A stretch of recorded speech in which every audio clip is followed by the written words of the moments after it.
All right. Week 2, day number 4 already. I feel like this thing is going by so fast. Anyways, what I want to talk about for today's quick boost topic is the sense of accomplishment. So every single day, whether it's an active rest day or a home workout day, you have something to do, whether it's journaling, whatever, right?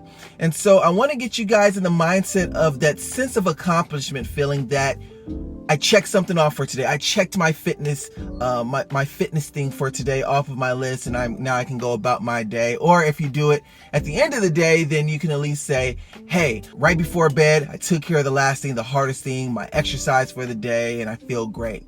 The more you have that checklist mentality, the more it builds that momentum, the more it's going to help you build and continue to structure your workout framework. It's always a good feeling to get to the point where you're doing so good consistent wise that it feels weird if you take a week off. That's where you want to get to. Enjoy the sense of accomplishment, and I might even talk about this a little bit more in depth tomorrow, but it doesn't need to even be something big that you accomplish. Oftentimes it's better for you to rack up a whole bunch of smaller accomplishments, because that way you're able to build confidence, because every day you're doing something, even if it's little. So keep going, keep building that consistency, keep building that routine, and I will see you guys tomorrow. Make sure you take care of your exercise box for today. I'll see you then.